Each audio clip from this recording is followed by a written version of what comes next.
do Senhor, irmãos, peço que as pessoas se inscrevam no meu canal.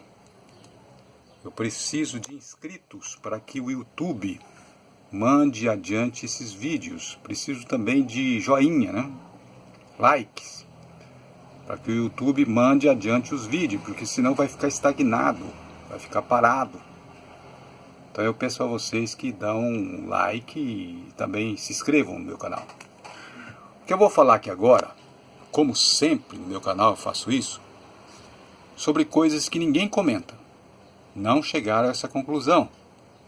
No entanto, apresentam interpretações, né, que aparecem contradições. Por que eu falo isso? Porque eu sou leitor de livros de interpretação de Apocalipse. Comentários, né, conhecido como comentários de Apocalipse. Eu li vários e vários comentários de Apocalipse. E agora, também, se quiser saber interpretação sobre o Apocalipse, a gente consegue muito no YouTube, no Google, né? E sempre que eu vejo é um copiando do outro. Então, sobre a besta que sobe do abismo, é uma curiosidade. Tem também as duas bestas. A besta do capítulo 13, versículo 1, né, que vai até o versículo 9. Até o versículo 10, né? A besta que sobe do mar. E tem a besta que sobe da terra. Capítulo 13, né? A partir do versículo 11. Sobre isso eu vou comentar também. Quem é a besta que sobe do mar? Que eu já falei que é a onda, eu vou ter que explicar ali como, né? Que se caracteriza como sendo a onda, a besta que sobe do mar. E a besta que sobe da terra, aquela que tem 2 chifres, semelhante ao de um cordeiro, mas fala como o dragão. Isso é mentirosa, conta mentiras para enganar o povo, né? Faz fogo descer do céu à vista dos homens e coisas do tipo, né? Eu vou explicar também em vídeos meus, porque se falar, fulano não tem resposta, ele fala aí a torta e a direita, mas não tem resposta. Primeiro eu tive que convencer a mim, e sou muito exigente nessa questão. Então, se eu convenci a mim, então eu tenho explicação também para dar para os outros também, né? Aqui então nós vamos falar sobre a besta que sobe do abismo. Note que tem a besta que sobe do mar, a besta que sobe da terra, a besta que sobe do abismo. Interessante, né? Então tem 3 bestas então, que sobe do mar, que sobe da terra e sobe do abismo. Não, rapaz, você não está entendendo. A que sobe do abismo é a mesma que sobe do mar, porque no mar tem abismos. Então, há uma característica dela, um tipo de ação, né? Então, ela subindo do mar é a mesma que sobe do abismo. Não pode. Se sobe do mar, sobe do mar. Se sobe do abismo, sobe do abismo. Não, você não está entendendo, rapaz. Sabe o que é? Subir do abismo significa assim, que estava morta e reviveu. Então, abismo significa morte. A pessoa que morre, segundo o entendimento antigo, vai para o abismo. Assim os gregos diziam, né, que é o Hades, né? Vai para o abismo, principalmente se for do mal, né? Então ela vai subir do abismo, vai voltar a ter vida novamente. Isso fala, inclusive a pessoa, né, alegando, né? Isso fala que haverá uma ressurreição, o anticristo vai ressuscitar dos mortos. Gente, eu vejo cada erro de interpretação, sabe, que é gritante esses erros de interpretação. Por quê? Porque a prerrogativa da vida é só de Deus. Satanás não pode ressuscitar ninguém. Satanás, eu repito, em palavras garrafais. Repito em palavras garrafais. Satanás não tem a prerrogativa da vida, é só Jesus, está escrito. É Deus que tem a prerrogativa da vida, isso é, ressuscitar pessoas. Satanás não ressuscita ninguém. Não pode ressuscitar. A prerrogativa de Satanás é a morte. Enquanto que a prerrogativa da vida é Jesus. Ele é a ressurreição e a vida. Então Satanás vai fazer o quê? Vai pedir emprestado o poder para Jesus para ressuscitar o anticristo. Gente, abre o olho. É cada besteira que eu escuto que é terrível, viu? Essa ignorância dos evangélicos. E também de católicos, né, que também dá a mesma interpretação. Olha, não tem como Satanás ressuscitar o anticristo. Ele não tem a prerrogativa da vida. Ele tem a prerrogativa da morte, que foi dada por Deus, para ele representar a morte. E Jesus representar a vida, que é o contrário. Cordeiro, fera, vida, morte. Entende? Satanás não ressuscita ninguém. Para com essa ilusão hollywoodiana aí, né? Que antigamente dava certo, quando existia ainda um governo que podia ser um governo mundial, na época da monarquia. Hoje a ONU não permite ditadores, não vai existir um ditador que vai dominar o mundo, gente. Abre o olho, seja inteligente. Não tem como aparecer um ditador que vai dominar o mundo. A ONU não permitirá. Abre o seu olho. Esse ditador vai ter que acabar com a ONU, dissolver a ONU, vai ter que acabar com a democracia antes de entrar no poder. A ONU não vai permitir, os maiores países do mundo faz parte da ONU. Como é que se chama lá? Né? O carro-chefe, né? É assim que fala. O carro-chefe da ONU é o que? Direitos humanos. Como que a ONU vai permitir cortar a cabeça de pessoas? O carro-chefe da ONU é direitos humanos e democracia, que é totalmente contrário a essa questão aí de interpretação do anticristo homem, que vai dominar, que vai cortar a cabeça, que vai perseguir. A ONU não permite. O Estado é laico, isso não pode se envolver com religião. Gente, o cenário que está o mundo hoje, essa ideia de anticristo homem, é uma coisa totalmente retrógrada. Abre teu olho, fique esperto, deixa de ser bobo. Uma pessoa inteligente vê você falando isso, vai se levantar um ditador, vai achar que você é burro. Só que você não entende, não tem como. A ONU não permitirá, não existe possibilidade. A ONU foi criada para que não aconteça de levantar um novo Hitler. Por isso que a ONU foi criada. Abre o teu olho. Voltando ao que eu estava dizendo aqui, é que eu fico assim, sabe, até exaltado de ver tanta burrice. Olha, a besta que sobe do abismo. Quem seria essa besta que sobe do abismo? Porque eu vou dizer que agora vai chocar. Vai chocar, porque ninguém nunca pensou nisso. A besta que sobe do abismo, gente, aqui ó, é Jerusalém, é Israel. Inclusive o Apocalipse fica muito falando de Israel. A prostituta é Jerusalém. Vocês vão ler lá que perseguiu os profetas, matou os profetas. A Igreja Católica não matou profeta, gente. A Igreja Católica é depois dos profetas. Então essa prostituta teria que ser alguém que era desde a época dos profetas. Perseguiu os profetas e matou os profetas. Jesus fala sobre isso nos evangelhos. Que Jerusalém seria julgado pela morte de todos os justos. Então Jerusalém é a meretriz que bebia o sangue dos profetas e dos servos de Cristo. Olha aqui. Então no capítulo 11, versículo 7, fala da besta que sobe do abismo. Essa besta que sobe do abismo, ela ia fazer guerra às duas testemunhas. Aí tem uma interpretação aí futurística, que é falar o futuro, né? Tem que falar do futuro, tem o evangélico sabe o futuro, sabe 3 anos e meio, não sei o que, de perseguição, depois a besta sobe do abismo. Quanto o futuro como se tivesse uma bola de cristal. O futuro só Deus sabe. Então o que acontece? No capítulo 11, versículo 7, o que eu entendo? Eu entendo que está falando, a besta que sobe do abismo fará guerra às duas testemunhas. Veja que essas duas testemunhas, elas ficariam expostos, seus corpos mortos, mas não seriam sepultados, por 3 dias e meio. Depois ressuscitariam. E subiriam ao céu, isso é, voltariam a ter poder. Subir ao céu significa voltaria a ter poder. Voltaria a ser acionados por Deus. É isso que eu entendo. Agora você não está entendendo ainda, mas eu vou explicar o que seria duas testemunhas. As duas testemunhas, alguns dizem assim, são 2 homens. Outros segmentos dizem, não, é o Novo e o Velho Testamento. Né?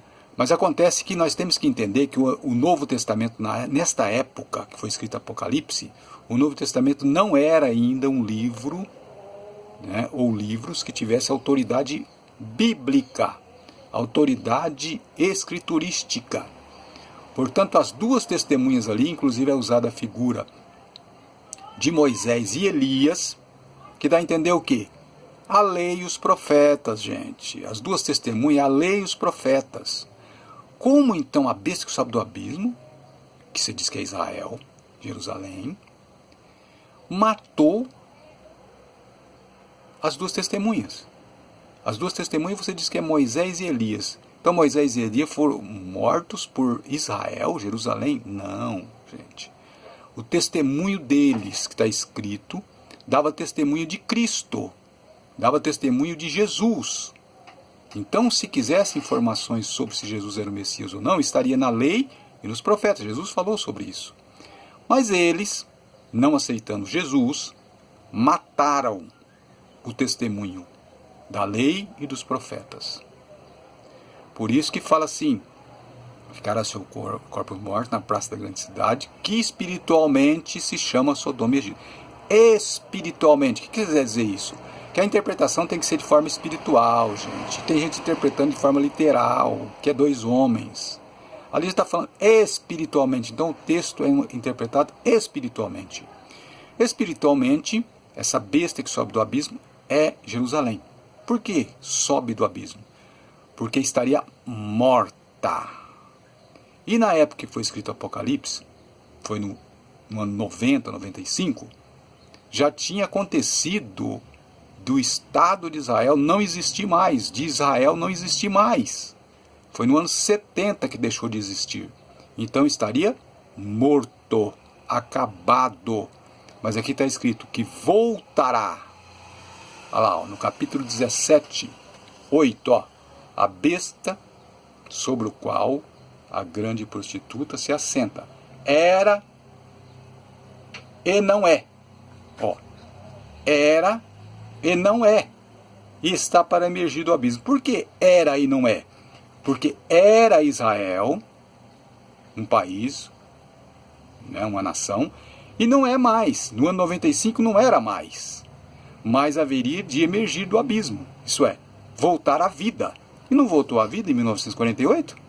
Só que caminha para a destruição. Isso é, não se converte a Jesus. E continua na condenação. É isso. Então, como é que mataram as duas testemunhas? Quando não aceitaram o testemunho da lei e dos profetas e mataram Jesus, estariam matando as duas testemunhas. E a lei e os profetas ainda seriam usadas pelos judeus, só que seriam testemunhas mortas na praça da grande cidade, não seriam postos no sepulcro. Significa o quê? Que os judeus, apesar de matar as duas testemunhas, não jogaria fora as escrituras. Eles continuariam ainda com as escrituras, usando as escrituras, só que sem autoridade do céu, sem autoridade de salvação para salvá-los. É isso que significa. Então, ao matar Jesus, eles matam a lei e os profetas. Morta para eles, não tem salvação para eles. Eles podem ler o tanto que quiser, buscar informação o tanto que quiser lá, que não vai conseguir nada. O céu está fechado para eles, porque não aceitam o Messias. É isso que significa. Voltaria a falar sobre isso mais, dando mais detalhes, porque é um assunto muito complexo, né? E também eu queria mostrar aqui uma palavra. Essa palavra, inclusive, não é usada pelos evangélicos nos seus livros. E é muito importante essa palavra. Essa palavra aqui, ó. Deixa eu mostrar aqui, ó. Vicissitude. Tem muito barulho na rua aí, viu? Ó, vicissitude. Essa palavra aqui, ela significa lá, ó. Não sei se está pegando direito, acho que não está pegando. Vê aqui. Olha o que significa. Vicissitude. Sucessão de mudanças ou de alternâncias. Sequência de coisas que se sucedem. Essa palavra vicissitude, interessante que ela é usada muito por comentaristas católicos nos seus livros. quando fala de Apocalipse principalmente. Mas por evangélicos não é usado. Deveria ser usada essa palavra vicissitude. Porque é justamente isso que acontece no Apocalipse, ou em profecias bíblicas. Sucessão de mudança ou de alternâncias. Sequência de coisas que se sucedem. É isso que acontece. Vicissitude. No Apocalipse acontece muito. Está falando de um assunto, daqui a pouco já muda o cenário. Então, fala, mas se a besta que sobe do abismo é Jerusalém, então você diz que a besta é a ONU. Acontece que faz parte do mesmo corpo. Jerusalém, Israel, faz parte do corpo da besta. Portanto, as suas manifestações, vicissitude. Tem hora que a ação da besta que sobe do abismo, que é a cabeça ferida de morte e sua chaga mortal foi curada. E tem hora que a outro tentáculo, vamos dizer assim, da besta agindo. Por exemplo, os países fortes. Quando a gente lê lá em Daniel, quando fala assim que a estátua, aquela estátua da visão, do sonho, né, de Nabucodonosor, a estátua, lá nos pés, no final das pernas lá, né, canela lá e chegando nos pés e nos dedos, tem uma mistura de ferro e barro. O ferro é forte, o barro é frágil, mas estão todos unidos ali, mas não se ligam um ao outro. O que significa? Significa que haveria nações fracas e nações fortes, que dariam resistência a essas nações. Estariam unidas. Então, se alguém acha que a nação é fraca, vai lá tentar fazer alguma coisa com a nação fraca para ver o que acontece. A nação forte vai entrar em ação. Então a mistura ali do barro e o ferro são a união das nações. As nações fracas se tornam fortes pela ação do ferro. A estrutura do ferro das nações fortes que estão juntas. Saddam Hussein, na década de 80, achou que ele podia, me parece que é o Kuwait, eu não lembro muito bem, mas acho que é o Kuwait, sim. Podia tomar o Kuwait, né, ali para poder ficar ali com os poços de petróleo dali, né? Aí ele pegou e foi, tomou. Kuwait. Se você buscar aí no Google aí, década de 80, Saddam Hussein, Kuwait, Guerra do Kuwait. Kuwait, acho que é Kuwait, sim, viu? É guerra do Saddam Hussein quando a ONU se levantou contra ele. Eu não tenho certeza que é Kuwait, mas me parece que é. Eu não busquei aqui uma tela para mostrar, por isso agora me vem na cabeça agora falar sobre isso. Aí ele pegou, tomou o Kuwait lá, sabe o que aconteceu? Me parece que na época 28 nações foi atacar o Saddam Hussein. Ele foi mexer numa caixa de marimbondo. Então ele achou que era fraquinho, falou, o Kuwait que eu tomo rapidinho isso aí. Ele foi mexer no barro e o ferro veio sobre ele, né? Porque é a mistura de barro e ferro. Então, gente, essa estátua de Nabucodonosor, a estátua lá que é cabeça de ouro, né? E os metais lá, preciosos estão na cabeça, depois é prata, depois é bronze, né? E os pés barro e ferro, seria o quarto e último reino da Terra no seu final, que é as Nações Unidas. Note que faz um corpo. Primeiro são animais, né, representando nações, e depois o corpo de um homem, representando Nações Unidas. É tudo unido. Mas Babilônia já acabou, Grécia já acabou. Como é que não estão unidas, né? Acontece que ali está dando um relato de todas as forças existentes que vieram através do tempo, aprendendo com as nações do passado e ainda e se estabeleceram, está até hoje, são representados naquela estátua. E no final haveria essa união estranha, que naquela época era inaceitável, que seria as Nações Unidas. Porque naquela época, quando a nação era fraca, ela era tomada por outra nação. Hoje não. Uma nação fraca se junta à ONU, ela fica forte, com a força do ferro. Então Saddam Hussein achou que era facinho chegar lá e tomar tudo. Ele se enrolou. Foi ali que começou o inferno dele. E acabou o quê? Enforcado. Acabou condenado pela ONU e enforcado. Então, vai mexer com a ONU, vai. É como está escrito. Quem é semelhante à besta? Quem poderá batalhar contra ela? Esquece essa ideia de que o anticristo é um homem que vai a ONU vai apoiar ele. Essa ideia é uma ideia retrógrada, uma ideia que não vai acontecer. Mas o que eu estava falando aqui era sobre a besta que sobe do abismo, que seria aqui, ó. Agora fala, mas a besta que sobe do abismo, tá, você diz que é Jerusalém. E essa mulher que está sentada sobre a besta, no capítulo 17, é Jerusalém. A besta aqui, nesse caso, seria a ONU. Lembra? Vicissitudes, muda o cenário.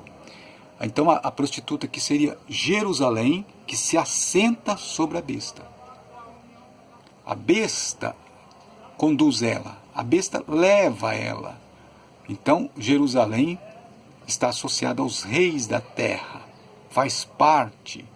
E ali é a representação de uma prostituta, por quê?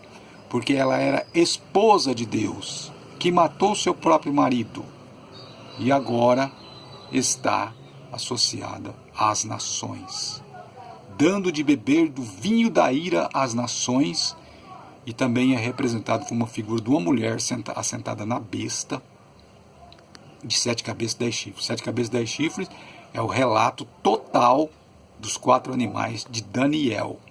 Lá tem 7 cabeças e 10 chifres. Os 4 animais, lá se soma 7 cabeças e 10 chifres. Por isso que fala, a besta de 7 cabeças e 10 chifres. Nos leva para Daniel para entender. Se os animais lá são separados, em Apocalipse 3 eles estão unidos. Nações unidas. Obrigado por ter visto meu vídeo. Deixa um like. Inscreva-se no meu canal. Deciro Leal. A paz do Senhor a todos.